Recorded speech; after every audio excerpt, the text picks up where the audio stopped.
मी आता वेडूगावकडे चाललो आहे। गेल्या 2 वर्षापर्यंत ह्या गावामध्ये पाणी टँकरनी येत होतं। शेतीसाठी पाणी खूप कमी होतं आणि बोरवेल सुद्धा आटले होते।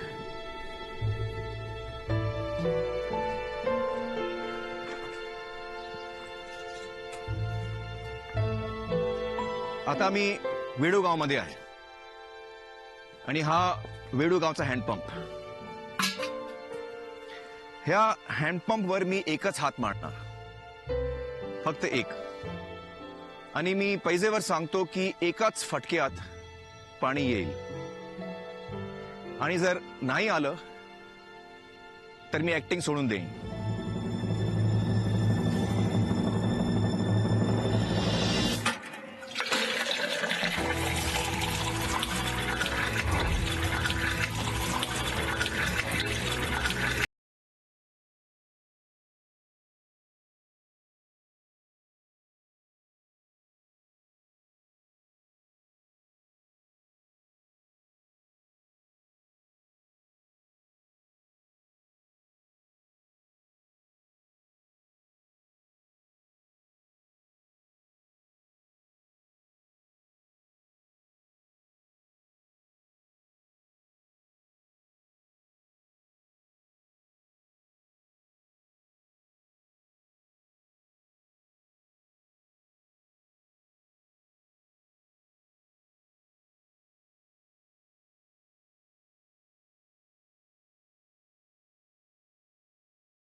विहिरीही तळ गाठतात, दगडाच्या आणि डोळ्यांच्याही।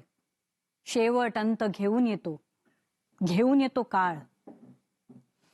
दरवर्षी येतो पुन्हा पुन्हा दुष्काळ। नमस्कार, मी गीतांजली। मी अत्यंत महत्वाची गोष्ट तुम्हाला सांगायला आली आहे। आज दुष्काळाच्या बातम्यांनी आपल्याला वेढून टाकलंय। बातम्या आहेत भूकबळीच्या, बातम्या आहेत तहानलेल्या लोकांच्या, बातम्या आहेत भेगाळलेल्या जमिनीच्या। काय आहे हा दुष्काळ? किती खोलवर परिणाम आहे याचा? गावं आज दुष्काळाने ग्रासली जात आहेत। आणि आता आपल्याला दुष्काळ पाहायला गावापर्यंतही जायची गरज नाहीये, तो इथं आपल्या शहरात आलाय। घड्याळाच्या ठोक्यावर सतत धावत राहणाऱ्या मुंबई शहरात या फ्लायओव्हर खाली काही आयुष्य अडकून पडली आहेत। कुंभार घडवितो घडा, त्या घड्याला जातोय थडा, जीव पाण्याचा बुडबुडार, भरुसयाचा नाही अरे भरुसा। आणि यापैकीच एक कालापाड कुटुंब, ज्या शेतीत कधी काळी ते त्यांचं जगणं पिकवत होते, ती शेती सोडून आज ते इथं आलेत आणि रोजच्या जगण्याशी नव्यानं झगडतायत। सकाळी उठायचं, पाणी आणायचं, आंघोळी पांघोळी करायच्या, कपडे लत्ते धुवायचे, स्वयंपाक बिपाक बनवायचा, नाक्यावर जायचं। मग नाक्यावर जाऊन कुणी एखादं मजुरीचं काम देतंय का याची वाट बघत बसायची। हे असे गोटे उचलायचे, विटी उचलायच्या, रेती उचलायची, काही झाडू बिडू मारायचा, काही हराळी बिराळी काही बी असतं, जे काम असलं ते असं समजा। लोकांच्या रोज मजुरी नाही केली तर आपलं पोट जगू शकत नाही, आपलं तर हातावरचं पोट आहे, म्हणून असं काम करावं लागतं, ढोरावाने राबावं लागतं। त्याच्यामुळं जाऊन कधीतरी पोटाला पोटभर भाकर मिळते, नाही तर नाही मिळत। मुलांचं खेळायचं, बागडायचं वय, पण एका फ्लायओव्हर खाली मुलांचं बालपण त्यांच्या हातून निसटून चाललंय। आपलं गावातलं राहतं घर सोडून अनेकांनी हा इथे असा उघड्यावर संसार मांडलाय। आयुष्य असं चाललंय ज्यातला एक दिवस दुसऱ्यापेक्षा वेगळा नाहीये। गुढी पाडवा होता कालचा, तर पूर्णाच्या पोळ्या करून खात असतात, तर काल टमाट्याची चटणी करून खाल्ली। जगण्याच्या मूलभूत गरजा पूर्ण करणं सुद्धा त्रासांचा डोंगर वाटू लागलाय। बाथरूमची बी सोय नाही इथं, कुठं 5 रुपये देऊन जा लागतं, तरी पण आम्ही जास्ती खर्च करत नाही, काऊन आपली गरिबी परिस्थिती आहे। विस्थापितांसारखं आयुष्य जगण्याच्या दिसणाऱ्या त्रासासोबतच एक न दिसणारं शल्य आहे. इथं बसून असं लोक बघतात तर लाज वाटते. उघड्यावर आंघोळी करणं, बसणं नाही. आपल्या किस्मतीत ब्रिज खाली राहणं आणि नाक्याहून काम करणं, 2 पैसे कमावणं, सुखात भाकर खाणं. आपलं घर, शेती, शेजार, नाती सर्व सोडून ही मंडळी शहरात आली आहेत. का? पाणी नाही पिय आमच्या इकडे. मग आता पाणी नसल्याच्या कारणाने हे लेकरं बाळा घेऊन या लागन. गावाला पाणी जर असतं भरपूर तर 3 पिकं काढली असते तर आम्हाला याची काय गरज होती इकडे. आमच्या गावामध्ये पाण्याची सोय नाही. पिण्या खाण्याची, ढोरा वासराला पाणी नाही, माणसाला नाही. पाणी नसलं तर कारण की कुठंच काहीच जाऊ शकत नाही ना. कामाला नाही जाऊ शकत ना, प्यायला पाणी राहत घरी. त्याच्यामुळं इकडे मुंबईला यावं लागतं आम्हाला कामाला.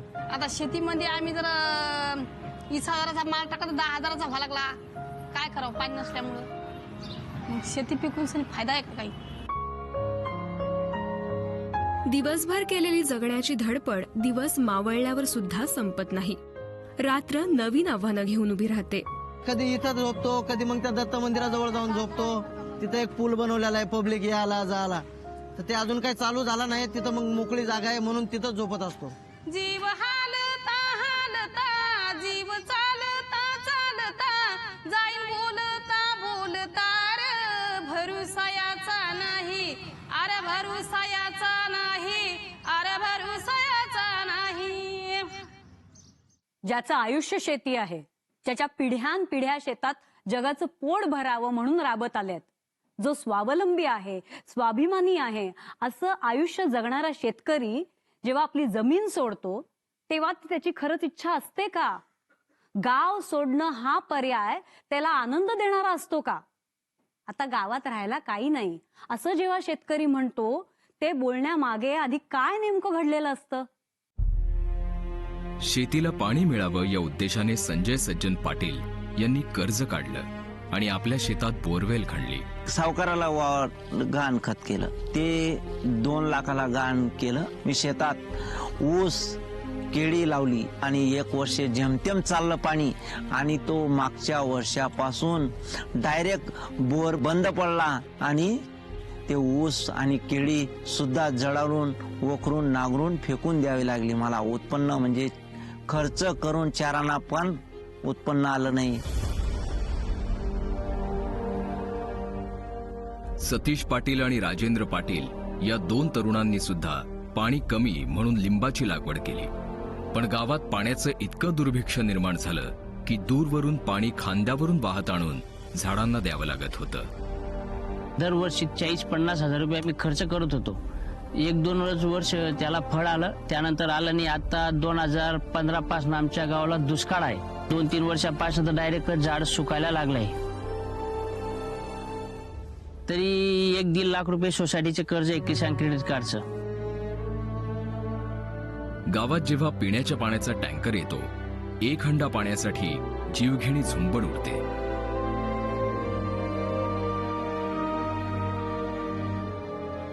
एकीकडे शेती डबघाईला आलीये तर दुसरीकडे पशुपालन सुद्धा संकटात येतंय. पाणी नसल्यामुळे उत्पन्न पण नाही.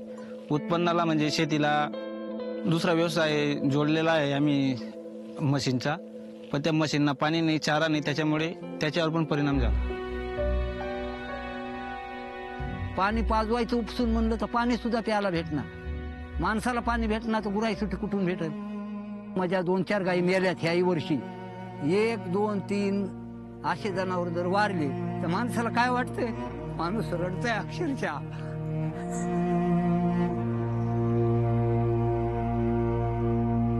या भीषण दुष्काळामुळे गावकऱ्यांचं मनोबल खचू लागलंय. आमच्याकडे पाणी नसल्यामुळे उत्पन्न आले तर कर्ज कुठून भरायचं म्हणून शेतकरी कोणी पावडर पिऊन घेतो, कोणी फाशी जाऊन घेतो, मरून जाता. मग मी म्हणतो आता काय करायचं मलाच समजत नाही. सावकाराचं कर्ज फेडायचं का बँकेचं फेडायचं का जमीन इकावं का मरून जावं हेच समजत नाही मला. तर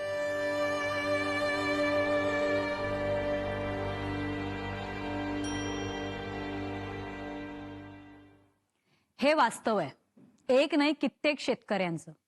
आणि हे वास्तव दिवसेंदिवस भयंकर होत चाललंय. काय करावं या शेतकऱ्यांनी? कुठे जावं? काही पर्याय आहे का यातून बाहेर पडण्याचा?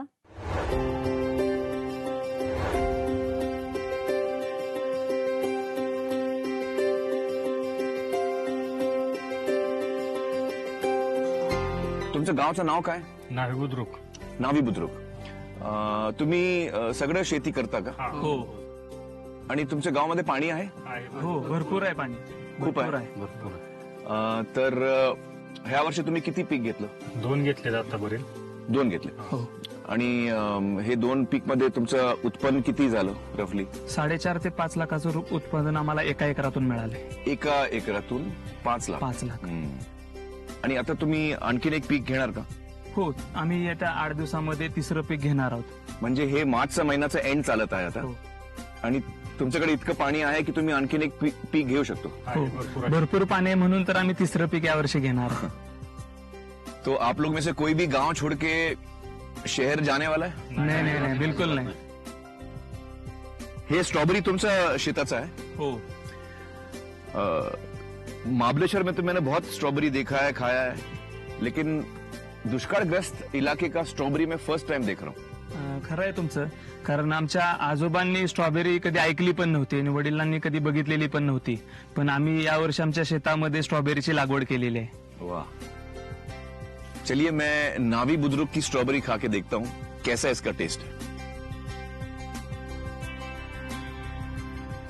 वाह, फैंटास्टिक. घास पाणी, श्वास पाणी, मी ही पाणी, मी ही पाणी. पाणी फक्त प्यायला लागत नाही, पाणी जगायला लागतं, पाणी संसाराला लागतं. पाणी नसेल तर तहान कशी भागेल? पाणी नसेल तर संसार कसे थाटतील? पाणी नसेल तर माणूस कसा जगेल? 40 वर्षीय बाळू नवसारे यांची 12 एकर शेती आहे.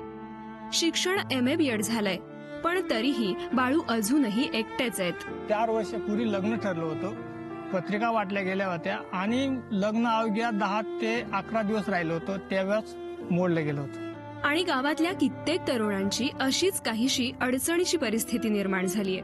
कमीत कमी 200 मुलं हे लग्नाचे बाकी आहे. अजून 25 ते 30 वयोगटातले 100 मुलं आहेत. 30 ते 35च्या वयोगटातले 75 मुलं आहेत. आणि 25 जे मुलं आहेत ते 38-40 असाच्या रेंज मध्ये आहेत. दुष्काळाने हा असा गावासमोर एक वेगळाच पण अत्यंत गहन प्रश्न उभा करून ठेवलाय. माझं वय वर्ष 31 आहे. अजून माझं लग्न नाही झालेलं. माझ्याकडे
तो प्राण्यांनाही पक्ष्यांनाही सोडत नाहीये.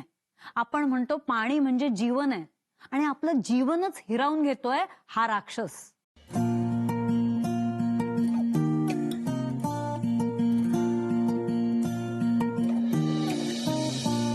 तुमच्या गावचं नाव काय?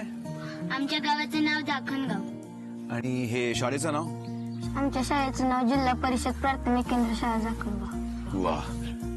तुम्ही दररोज स्कूल येता का? दररोज? आणि तुमच्या गावामध्ये टँकर येतो का? नाही येतो. म्हणजे तुम्ही लांबून जाऊन पाणी आणता का? कारण आमच्या गावातील प्रत्येक घरामध्ये पाण्याचा नळ आहे. प्रत्येक घरामध्ये? तुफान आल्या कार्यक्रमात आपण परत आलेलो आहे. आतापर्यंत आपण स्टुडिओत माझ्या तोंडून ऐकत होता दुष्काळाच्या कहाण्या, पण आता आपण प्रत्यक्ष परिस्थिती बघणार आहोत आणि शेतकऱ्यांच्याकडनं त्यांच्या दुःखाच्या कहाण्या ऐकणार आहोत. चला आपण भेटूया काही शेतकऱ्यांना. नमस्कार.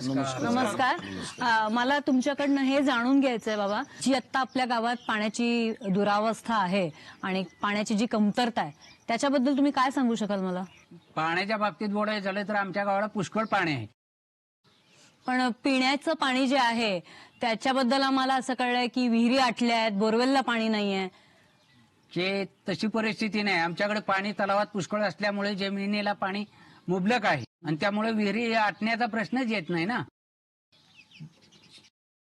आणि शेतीला पाणी आहे? शेतीला पाण्याचा प्रश्न येत नाही, कारण काय आहे, तलावात पाणी एवढं आहे की शेतीला पाणी उरून शिल्लक आहे आमच्याकडे. आणि मग पिकाची अवस्था कशी आहे? पिकाची अवस्था चांगली आहे ना. आणि कर्ज शेतकऱ्यांवरती खूप आहे असं ऐकलेलं आहे, अशा बातम्या आमच्यापर्यंत पोहोचल्या, त्याबद्दल काय सांगाल? ज्या ठिकाणी पाण्याची उपलब्धता असेल त्या ठिकाणी कर्जाचा बोजाचा प्रश्नच येत नाही शेतकऱ्याच्या डोक्यावर.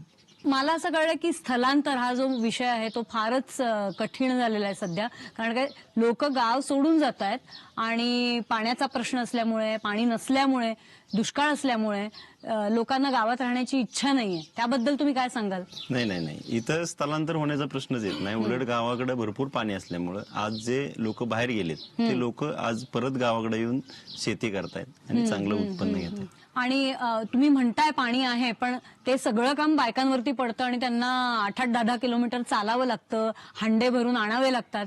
त्याबद्दल तुम्ही काय मला सांगाल? हांडे घेऊन बाहेर जाण्याचा प्रश्नच येत नाही. प्रत्येक घरात नळ आहेत आणि घरातच नळाला पाणी येतं, त्यामुळं पाण्यासाठी बाहेर जाणं. अच्छा, मला तर इथे सगळी जरा गडबड वाटते, कारण काय मला ज्या बातम्या मिळालेल्या आहेत आमच्या सोर्सकडनं त्या अत्यंत वेगळ्या आहेत. कारण का हा दुष्काळी भाग आहे आणि इथे पाण्याची अत्यंत दुरावस्था आहे असं आम्हाला कळलेलं आहे. आणि तुम्ही जे सांगताय ते अगदी काहीतरी वेगळं सांगताय, त्यामुळे मला जरा इथे गडबड वाटते, मला भरकटवलं जात आहे असं जरा मला वाटतंय. तर तुम्ही मला काही खात्रीपूर्वक काही सांगू शकाल का? गडबड वगैरे काही नाही हो. चला तुमच्यातल्याच एकाला आम्ही भेटवतो. चलायचं मग आपण? अच्छा.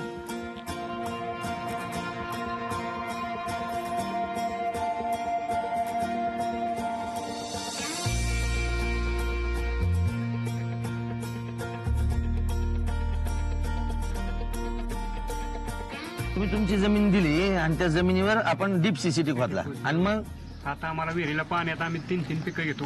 3 पिकं उन्हाळ्यात तू इथे काय करतोय? गीतांजली, तू इथे काय करतेस? मी यत्र तत्र सर्वत्र आहे. मला इथे रिपोर्ट करायला सांगितलं होतं, तू इथे काय करतोयस? आणि अरे मी या सगळ्यांना प्रश्न विचारते की गावात काय प्रॉब्लेम्स आहेत, पाण्याची काय अडचण आहे, शेतीला काय अडचणी येतात, तर कोणी काही सांगतच नाही. सगळे म्हणतात सगळं चांगलं झालंय, चांगलं झालेलं आहे. मला वाटतं काहीतरी घोळ आहे, काहीतरी गडबड आहे आणि यांच्यावरती काहीतरी दबाव आहेत आणि म्हणून हे लोक मला मिसलीड करतात आणि मिसगाईड करतात असं मला वाटतं. गीतांजली, कुठलाही घोळ नाही, कुठलाही दबाव नाही. असली तर एकच गोष्ट आहे, ती म्हणजे आनंद आणि समाधान. यांचे चेहरे बघ. आणि हे समाधान, हा आनंद आहे, याचं कारण एकच, ते म्हणजे पाणी. काय पाणी आणि फक्त पाणी. काय बोलतोय? काय जादू झाली आहे का? काय चमत्कार झालाय? चमत्कारच आहे. या सगळ्यांनी एकत्र येऊन श्रमदान केलं, कामं केली. कुठली कामं? पाणलोटाची कामं केली आणि त्यातून पाणी आलं या गावामध्ये. गेल्या 2 वर्षांपर्यंत या अनपटवाडीच्या गावकऱ्यांच्या डोळ्यात पाणी होतं. आता नळाला पाणी, शेतात पाणी, विहिरीला पाणी, तलावात पाणी. नळाला पाणी, शेतात पाणी, विहिरीला पाणी, तलावात पाणी, पाणीच पाणी. आणि याचं एकमेव कारण म्हणजे सत्यमेव जयते वॉटर कप स्पर्धा. म्हणजे काय? म्हणजे आपल्या नृत्याची स्पर्धा असते, गाण्याची स्पर्धा असते, त्याप्रमाणे ही जलसंधारणाची स्पर्धा. जलसंधारणाची स्पर्धा? सांगतो. बघ, ही एक आगळी वेगळी स्पर्धा होती. म्हणजे जी गावं सर्वोत्तम पाणलोट विकासाचं काम करतील त्या गावांना भरघोस बक्षिसं जाहीर करण्यात आली. कारण पाणलोट विकास हा दुष्काळावर मात करण्यासाठीचा हमखास तोडगा आहे आणि तो तोडगा काढणं मानवाच्याच हातात आहे. पण हा पाणलोट विकास करायचा कसा? लोकांना तर यातलं काही ज्ञानच नाही. ही ज्ञानातली दरी मिटवायची कशी? मग त्यासाठी लोकांना प्रशिक्षण देण्यात आलं. सर्वसामान्य लोकांपर्यंत पाणलोट विकास कसा करायचा याचं ज्ञान पोहोचलं. हे ज्ञान घेऊन 2016 मध्ये महाराष्ट्रातल्या 3 तालुक्यांमधील 116 गावं आणि 2017 मध्ये 30 तालुक्यांमधील 1300हून अधिक गावांनी या स्पर्धेत भाग घेतला. या स्पर्धेचा मुख्य पाया होता श्रमदान. गावागावांमध्ये महिला, पुरुष, लहान मुलं, म्हातारी कोतारी प्रत्येक जण हातात कुदळ फावडे घेऊन जलसंधारणाचे उपचार करताना दिसत होते. आणि या सर्वाचा परिणाम असा झाला की फक्त 45 दिवसात असे एकापेक्षा एक सरस पाणलोट उपचार या गाव जमिनींवर अवतरले.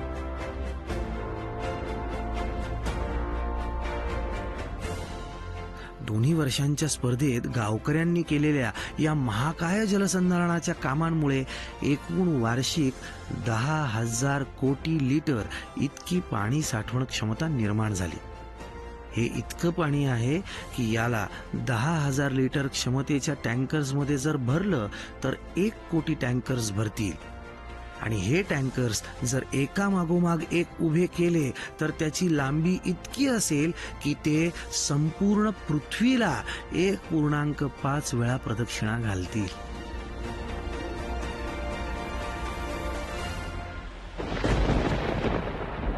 आणि मग ढगांच्या गडगड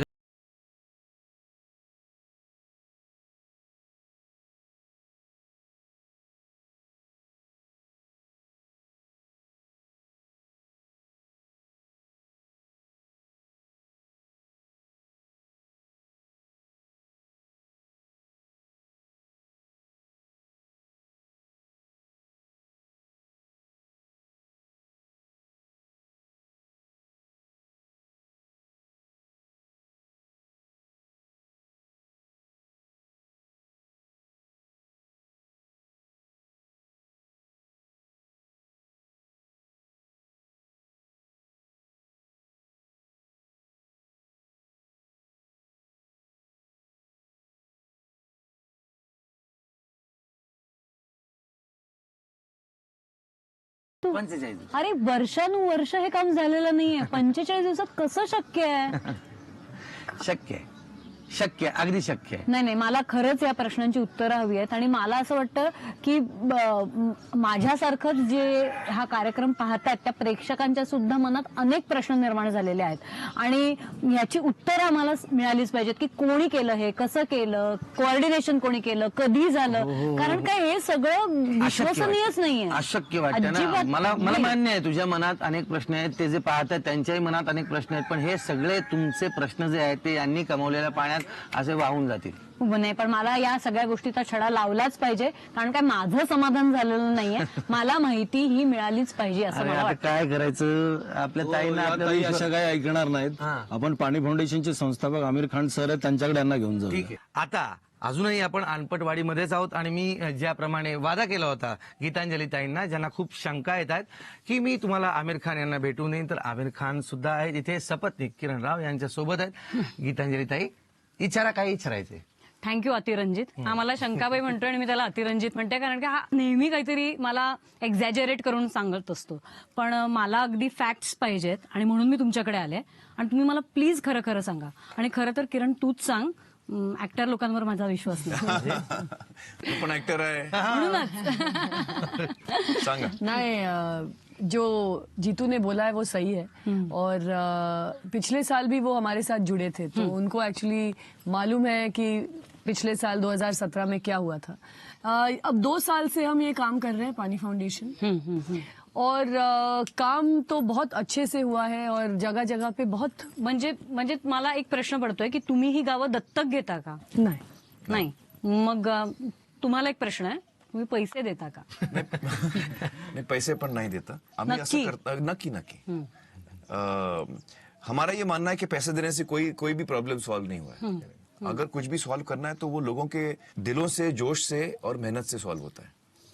और ये हमारा पूरा भरोसा है कि महाराष्ट्र के गांव वालों में इतनी ताकत है कि वो अपना प्रॉब्लम खुद सॉल्व कर सकते हैं. उन्हें किसी की मदद की जरूरत नहीं है. और जो एक जोश आता है लोगों में कि हमने अपना प्रॉब्लम खुद सॉल्व किया है, और वो जो कॉन्फिडेंस आता है, जो ओनरशिप होती है कि ये मेरा काम है और मैं ही इसको सॉल्व करूंगा, हे सगळं खूप ऐकायला छान वाटतंय, पण काही अडचणी येत नाही. म्हणजे सगळं असं सुविहित होतंय, अरे वा वा किती सगळे लोक एकत्र येत आहेत, वा वा वा किती चांगलं, असं होतं. नहीं, ऐसा नहीं है, प्रॉब्लम्स भी आते हैं, तकलीफें भी होती हैं. कुछ गांव जो है वो ट्रेनिंग भी लेते हैं लेकिन उसके बाद काम नहीं होता है. विष्णु जी इस वक्त हमारे साथ बैठे हुए हैं. हम लोग पिछले साल मिले थे विष्णु जी, और किरण और मुझे पता चला कि विष्णु जी के गांव में वो एक अकेले काम कर रहे हैं, उनके साथ 2 और लोग काम कर रहे हैं. 3 ही गांव, पूरे गांव में सिर्फ 3 लोग. 3 लोग हमने गए तो 3 लोग अकेले एक टैंक में खुदाई कर रहे हैं, डीसिल्टिंग का काम. और रोज ये कोशिश करते थे कि आओ हमारे साथ काम करो, लेकिन कोई आता नहीं था काम करने के लिए. तो उस गांव में तकलीफ थी, लेकिन 3 लोग थे जिन्होंने वो काम छोड़ा नहीं. विष्णु जी ने वो काम छोड़ा नहीं. और जब हम लोग गए काम करने के बाद उनसे मिले, हमको बहुत अच्छा लगा कि इनका क्या स्पिरिट है. कोई साथ नहीं दे रहा, लेकिन फिर भी अकेले ये 3 लोग लगे हुए हैं. हमने गांव वालों के साथ बातचीत भी की. मंदिर में हम लोग ने उनके साथ बैठ के मैंने और किरण ने कहा कि आप लोग भी साथ दीजिए.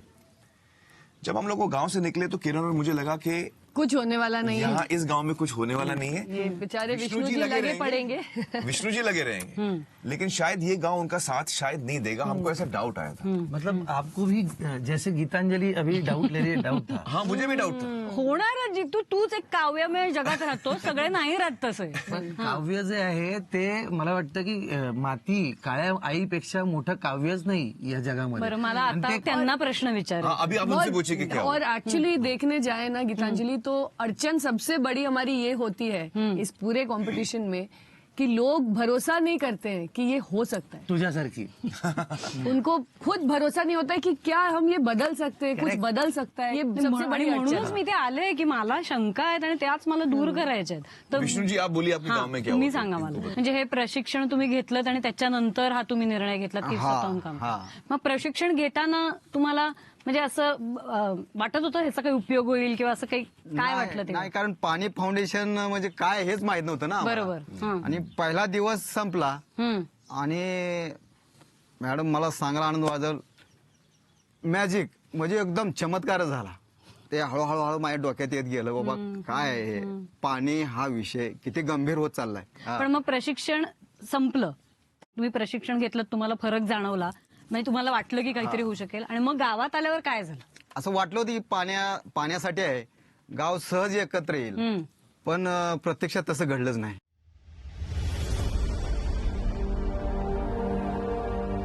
सगळ्यांना सांगितलं पाण्याविषयीचं महत्व. आमच्या तर डोक्यात ते इतकं फिट बसलं होतं, पण काय केलं ना, ते त्यांच्या डोक्यापर्यंत जाईना. ते शेवटी मी स्वतः ठरवलं, काय का असं ना, आपण सुरुवात करूया. सुरुवात केल्यानंतर नंतर पाठीमागणं कोणीतरी येईल आपल्या सोबतीला. त्याच्या अगोदर मला 2 आजोबा भेटले. आम्ही एकाला दोघाला 3 जण झालो.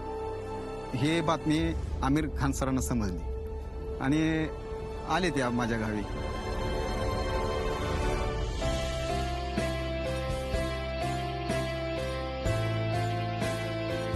विष्णु जी, हमारा इतना आनंद वाटलं कि आप ट्रेनिंग के लिए आए थे. ट्रेनिंग से वापस आए तो आपने क्या कोशिश की सबको एक करने की? सांगितलं त्यांना की बाबा आपल्या गावामध्ये हे तळ्याचं खोलीकरण करायचं आपल्याला, आणि हे जर पाणी आलंच तर आपल्या पिण्याचा प्रश्न एकदम मिटून जाईल. म्हणले ठीक आहे, पण त्याचं पैशाचं काय करायचं, तो मोठा प्रश्न आहे. सर्वांना पैसा पाहिजे. हा, मी म्हणलं हे श्रमदान आहे. श्रमदान म्हणले की उठून जाईल. फिर ये 2 लोग आपके साथ जुड़े. तुम्ही कशी जोडलं? मग आम्ही तुमची ती हेडिओ कॅसेटची स्पर्धाची बघितली, त्यात आम्हाला सहभागीच वाटलं की आम्ही ह्यात सध्या उतरावं, आणि तेव्हापासून 8 तारखेपासून आम्ही हिथं उतरलेलंच आहे कामावर. और आप 3 लोग दर दिवस तुम्हें काम करते हो? हो सर. तो आपका कहानी हमको इतना अच्छा लगा कि कोई आपकी सुन नहीं रहा है, लेकिन फिर भी 3 लोग अपने काम पे लगे हुए. बराबर. 1 माणूस, 2 माणूस, 3 माणूस, अख्खं जग पेटू शकते ते. मग मी माझ्या गावाला का मी हे करू शकत नाही? भले कोणी येऊ नाही येऊ, याला काय पैसा तर लागत नाही. फावडं झालं, टिकाव झाला, काम चालू बस. सरांनी एक गोष्ट सांगितली मला, म्हणजे सर्वांना त्या ट्रेनिंग मध्ये. ते म्हणले असं एक मोठं जंगल असते, ते जंगलाला आग लागली. जंगलाला आग लागल्यानंतर सगळे असे बघायला लागले हत्ती, कावळा, मोर हे सगळे असे नुसते बघत राहिले. काय त्याच्यापासून आपल्याला होऊ नये म्हणून पळून जाऊ लागले. मग ती चिमणी एक होती. तिनं काय केलं, तिथे एक साईडला एक पाण्याचं सरोवर होतं. ती चिमणी त्या पाण्यात जायची, चूच बोडवायची आणि तिथपर्यंत जाऊन टाकून यायची. एक ड्रॉप पानी का? एक ड्रॉप भी नसेल, कारण काय चिमणीच ड्रॉप नाही येणार. मग तो वो आग बुझाने की कोशिश कर रही थी. अपने चोंच से वो पानी डालती थी. टाकल्यानंतर ना ती ज्यावेळेस रिटर्न यायला लागली त्यावेळेस तिला कावळा म्हणला, तू इडी आहे का म्हणला. असली आग लागली आहे आणि तू नुसतं एक ड्रॉप न तुझं ही आग बुजणार आहे का. म्हणले नाही भिजणार, मला बी माहित आहे, पण कोशिश करायला काय हरकत आहे. हे बघ, हे जंगल तर जळायला लागलंय, पण जंगल जळत असताना पाहणाऱ्यामध्ये माझं नाव येणार नाही हे इतिहास आहे म्हणणं सांगितलं. ह्याच्यावरनं असं म्हणजे ते खटकलं, आर पार गेलं सर. तो वो कहानी सुन के आप में वो परिवर्तन आया. तो आप अभी आपको एहसास हो रहा है कि आप तीनों भी वही काम कर रहे हैं. आप तीनों चिड़िया की तरह हैं. हो सर. और आप अपना धीरे धीरे काम कर रहे हैं. बाकी लोग देखिए वहाँ पे सब खड़े होकर देख रहे हैं. आपको कोई ज्वाइन नहीं कर रहा है, लेकिन एक दिन आएगा वो आपको ज्वाइन.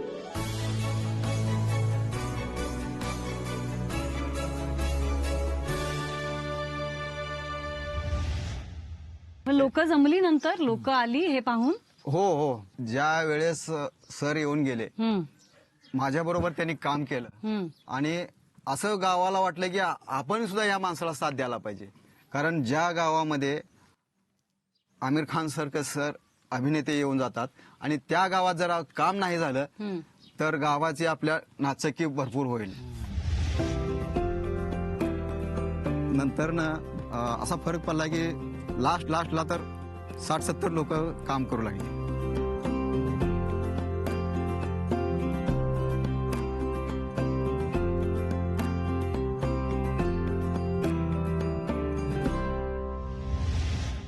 आता काय तुम्हाला फळं मिळाले त्या सगळ्या श्रमदानामुळे? तुम्ही जे म्हणजे न हरता काम केलं त्याचे आजचे रिझल्ट काय आहेत? त्याचं असं झालं मॅडम, जसं पाऊस पडत गेला ह्या वर्षी तर भरलंच नाही. ते भरलं नाही म्हणजे कसं ओव्हरफ्लो झालं नाही, काटोकाट भरले मात्र.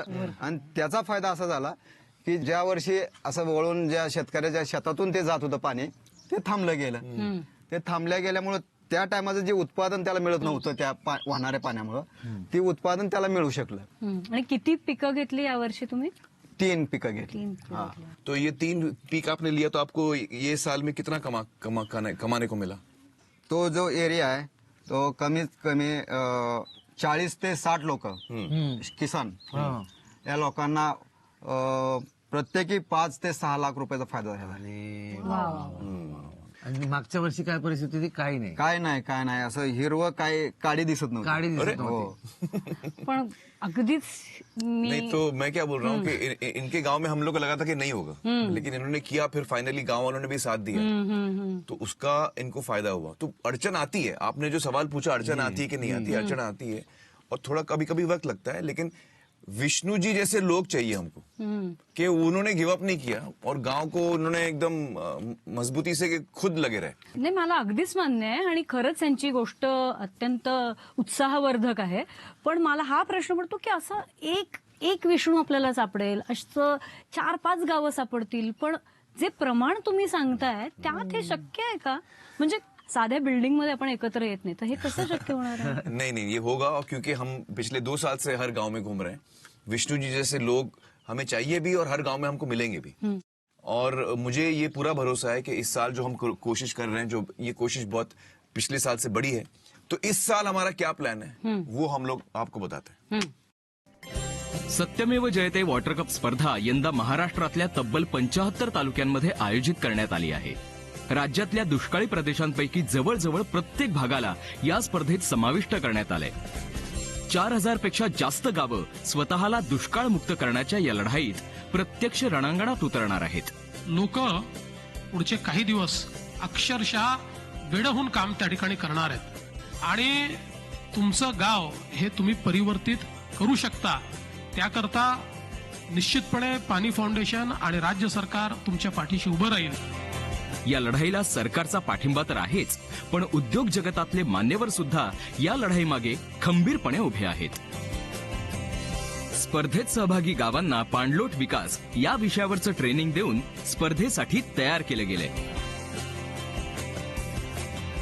हे ट्रेनिंग त्यांना देण्यासाठी पुढाकार घेतला त्या गावांनी, ज्या गावांनी मागच्या वर्षीच्या वॉटर कप स्पर्धेत सहभागी होऊन स्वतःला पाणीदार केले. या यजमान गावकऱ्यांनी अत्यंत मेहनतीने महाराष्ट्रभर प्रशिक्षण केंद्र कार्यरत केली. वेगवेगळ्या गावांमधून येणाऱ्या प्रशिक्षणार्थींची राहण्याची, खाण्याची, प्रशिक्षणाची अद्ययावत व्यवस्था करण्यात यजमान गावकऱ्यांनी कुठलीही कसर सोडली नाही. स्पर्धेसाठीच्या उत्साहाची एकापेक्षा एक अशी उदाहरणं गावागावांमध्ये पाहायला मिळाली.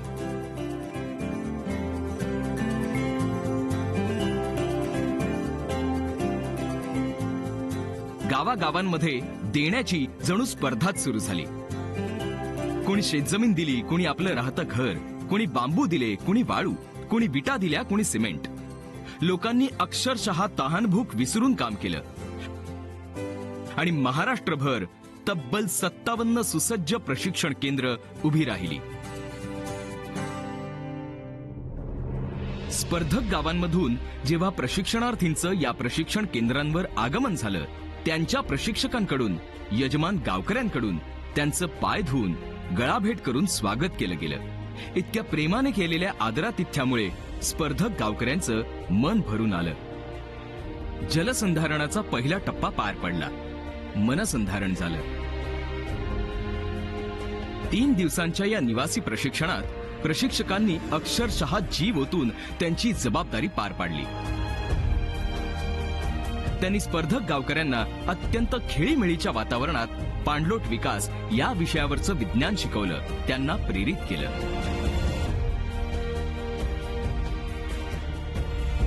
यातून महाराष्ट्रभर तब्बल 20,000 लोकांची फौज प्रशिक्षित झाली आहे आणि दुष्काळाला घणाघाती टक्कर देण्याच्या दृढ निश्चयाने आपापल्या गावात परतली आहे.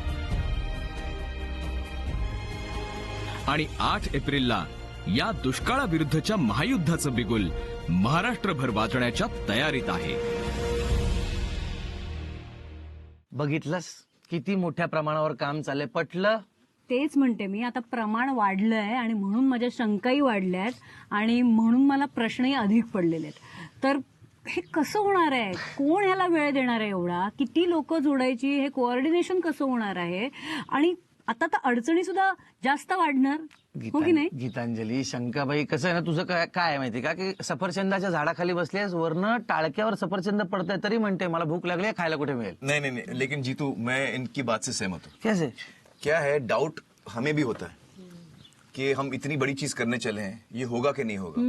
देखिए, आमतौर पे जब हम कहानी सुनाते हैं लोगों को, हमारी फिल्मों के साथ, हम लोग सब फिल्मों से जुड़े हुए हैं, तो जब हम फिल्मों की कहानी सुनाते हैं, वो कहानी का अंत क्या है, उसकी शुरुआत क्या है, ये हम सबको पता होता है, और फिर हम कहानी सुनाते हैं. ये एक ऐसी कहानी है जो इस वक्त घट रही है, शुरू हुई है, इसका अंत क्या होगा हमको नहीं मालूम. बरोबर. हर हफ्ते, अगले 8 हफ्ते में हमको पता चलेगा कि हम कामयाब हुए, नहीं हुए, क्या क्या चीजें घटी, इसमें क्या क्या हुआ, कौन सी अड़चने आई, जैसे आप बोल रही हैं, उसको हम सॉल्व कर पाए, नहीं कर पाए, इसलिए हमें भी डाउट है. देखा जाए तो एक्चुअली एक महाभारत जैसे युद्ध लड़ रहे हैं हम यहाँ, और युद्ध दुष्काल के खिलाफ. और इस युद्ध में हमारे पांडव गांव वाले हैं जो लगे हुए हैं इस युद्ध में, और कौरव वो दुष्काल है. तो ये महायुद्ध होने वाला है 8 हफ्तों में, और हमको भी नहीं पता इसका क्या परिणाम होने वाला है. देखते जाते हैं. ये एक बहुत ही निराली कहानी है. आमतौर पे हम कहानी सिर्फ देखते हैं. ये एक ऐसी कहानी जिसमें हम जुड़ भी सकते हैं. करेक्ट. हम भी इसमें एक किरदार निभा सकते हैं. बरोबर. हम भी इसमें, जैसे महाभारत में पांडव को बहुत सारे राजाओं ने मदद की थी, उनके साथ वो लोग जुड़ गए थे, इसी तरह हम गांव वालों के साथ जुड़ सकते हैं. और इसीलिए हमने इस साल हमने एक बहुत खास चीज बनाई है जिसका नाम है जल मित्र. तो आप जल मित्र बन सकते हैं, मैं अपने दर्शकों से कहना चाहूंगा. और एक जल मित्र बनने के बाद आप इस कहानी के साथ जुड़ सकते हैं और गांव वालों की मदद कर सकते हैं. इस जल मित्र मुहिम से जुड़ने के लिए आप टाइप कीजिए jalmitra.panifoundation.in और आपको एक सरल सा फॉर्म मिलेगा जो जब आप भरेंगे आपको सारे डिटेल्स मिलेंगे आप किस तरह से इस मुहिम से जुड़ सकते हैं। और इस वेबसाइट पे आपको बहुत सारे ऑप्शंस मिलेंगे कि आप किस तरह मदद कर सकते हैं गांव वालों की। आप श्रमदान कर सकते हैं, उससे ज्यादा भी आपको करना है आप कर सकते हैं। तो मैं आप सबको न्योता देता हूं कि आइए ये जो कहानी हमारे सामने खुल रही है उसमें हम भी एक हिस्सा बने और हम गांव वालों की पूरी तरह से मदद करें। तात्विक दृष्ट्या मी अगदी तुमच्या बरोबर आहे, मला सगळं मान्य आहे, मलाही उत्सुकता आहे की काय होणार आहे या युद्धात हे बघायची। आणि मी निराशावादी नाहीये जितू, मी आशावादीच आहे, पण माझे काही प्रश्न आहेत, माझ्या काही शंका आहेत, त्या मी उपस्थित करणारच। अर्थातच गीतांजली, तुझं स्वागत आहे आणि तुझ्यासारख्या अनेक लोकांचं स्वागत आहे ज्यांच्या मनात प्रश्न आहेत, खरे प्रश्न, खऱ्या शंका आहेत। तुम्हाला जे काही वाटतंय, शंका, प्रश्न, उत्तर, मनातलं जे काही ते सांगू शकता, बोलू शकता। कुठे? www.facebook.com/पाणी फाउंडेशन या आमच्या फेसबुक पेजवर जाऊन कमेंटमध्ये #जलमित्र असं लिहा आणि तुमच्या भावना तिथे व्यक्त करा। फक्त बघ्याची भूमिका घेऊ नका, सहभागी व्हा।